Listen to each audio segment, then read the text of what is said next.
नमस्ते बच्चों, आज हम लोग कक्षा 12वीं की हिंदी पाठ्य पुस्तक दिगंत भाग 2 का अध्याय 1 बातचीत पढ़ेंगे, जिसे श्री बालकृष्ण भट्ट जी ने लिखा है।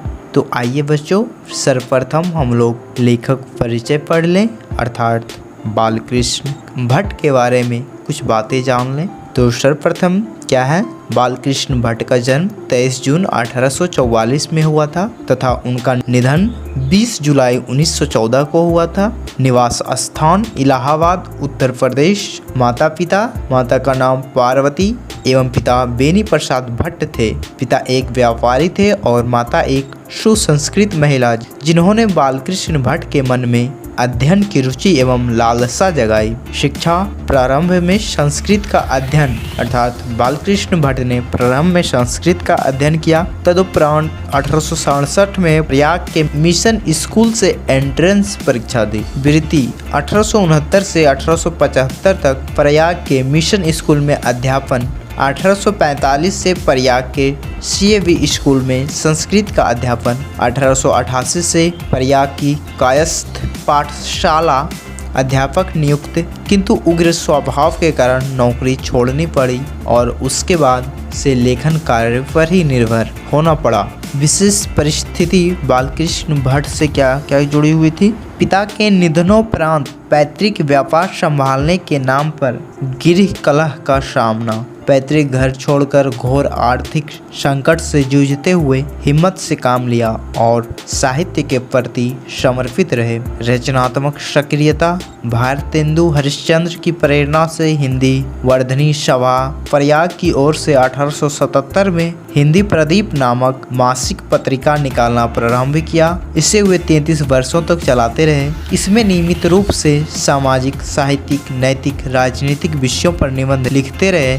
1881 में वेदों की युक्तिपूर्ण समीक्षा की। 1886 में लाला श्रीनिवास दास के संयोगिता स्वयंवर की कठोर आलोचना की। जीवन के अंतिम दिनों में हिंदी शब्दकोश के संपादन के लिए श्याम सुंदर दास द्वारा काशी आमंत्रित, किंतु अच्छा व्यवहार न होने पर अलग हो गए। रचनाएं, उपन्यास, रहस्य कथा, नूतन ब्रह्मचारी, 100 अनाज एक सुजान, गुप्तवैरी, रसातल यात्रा, उचित दक्षिणा, हमारी घड़ी, सद्भाव का अभाव। उनके नाटक थे पद्मावती, किरातार्जुनीय, वेनिस संहार, शिशुपाल वध, नल दमयंती या दमयंती स्वयंवर, शिक्षाजान, चंद्रसेन, सीता वनवास, पतित पंचम, मेघनाद वध, कट्टर सुम की एक नकल, ब्रिनहल्ला, इंग्लैंडेश्वरी और भारत जननी, भारतवर्ष और कली, 2 दुर्देशी, एक रोगी एक वैद्य, रेल का विकट खेल, बाल विवाह आदि, ग्रहशन, जैसा काम वैसा परिणाम, नई रोशनी का विष,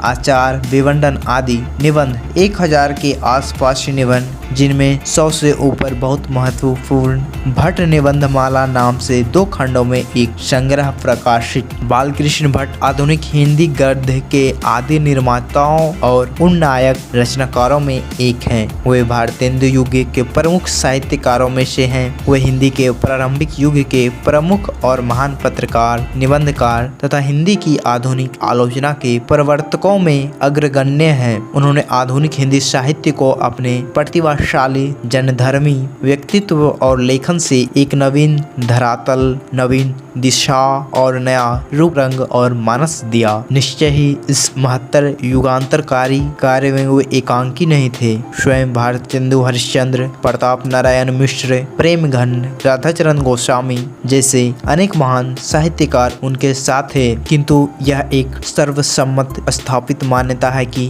अपने युग के सर्वाधिक सक्रिय, प्रमुख और प्रदीर्घ समय तक सुदृढ़ निष्ठा के साथ तेजस्वी लेखन द्वारा साहित्य सेवा करते रहने वाले समर्पित साहित्यकार थे बालकृष्ण भट्ट। भारतेंदु युग के 2-3 प्रमुख साहित्यकारों में एक, जिनके अनवरत लेखन लेखन से भारतेंदु युग का रचनात्मक युग व्यक्तित्व निर्मित हुआ तथा द्विवेदी युग का मूलाधार निर्मित हो सका। साहित्य केवल कल्पना, विलास और मनोरंजन की वस्तु नहीं है, अपितु वह जन समूह के चित्त के विकास का संवहन है और जन संस्कृति के विकास प्रवाह के मूर्त वाड्मय उत्पादन है, जो गहन लोक संप्रकृति से उपाजकता और दिशा पाता है। यह बोधपूर्ण प्रधान मान्यता भारतेंदु युग के साहित्य से बनती है और इसके दृष्टाओं में बालकृष्ण भट्ट प्रमुख हैं। आधुनिक हिंदी नवजागरण और राष्ट्रीय आंदोलन के दौर में नए सिरे से अपनी भाषा और साहित्य की मौलिक लोकवादी प्रकृति एवं जातीय निष्ठा की पहचान करते हुए तदनुरूप दिशा और प्रवाह देने का कार्य जिन महान लेखकों ने अपनी रचनात्मक गतिविधियों द्वारा संपन्न किया, उनमें भट्ट जी विशेष रूप से स्मरणीय हैं। बालकृष्ण भट्ट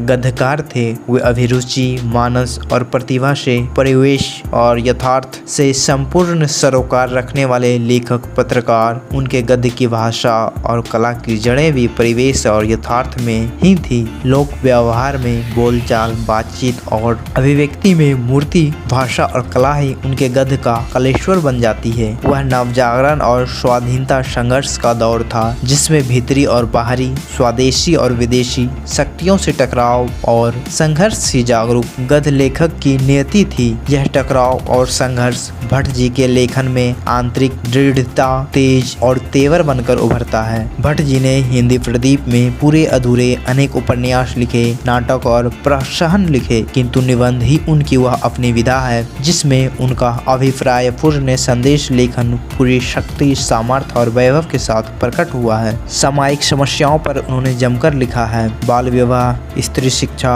महिला स्वातंत्र्य, राजा प्रजा, कृषकों की दुर्व्यवस्था, अंग्रेजी शिक्षा, सुशिक्षितों में परिवर्तन, देश सेवा, अंधविश्वास आदि विषयों पर उन्होंने खूब लिखा। विविध मनोभावों और भाषा साहित्य के विषयों पर भी खुलकर लिखा। व्यक्तित्व व्यंजक आत्मपरक कलात्मक निबंध भी उन्होंने इतने लिखे कि उनकी संख्या सैकड़ों में है। आचार्य रामचंद्र शुक्ल ने निबंधकार के रूप में उन्हें अंग्रेजी साहित्य के एडिशन और स्टील की श्रेणी में रखा है। यहाँ प्रस्तुत बातचीत शीर्षक निबंध उनके निबंधकार व्यक्तित्व और निबंध कला के साथ साथ भाषा शैली का भी प्रतिनिधित्व करता है। प्रस्तुत निबंध भट्ट जी के बारे में ऊपर कही गई बातों को सहज ही पुष्ट और प्रमाणित करता है। रामविलास शर्मा कहते हैं, उनकी वास्तविक प्रतिभा एक अध्ययनशील विद्वान और तीक्ष्ण बुद्धि आलोचक की है। उन्हें आधुनिक हिंदी आलोचना का जन्मदाता कहना अनुचित न होगा। धर्म और दर्शन को सामाजिक विकास की कसौटी पर कसकर बालकृष्ण भट्ट ने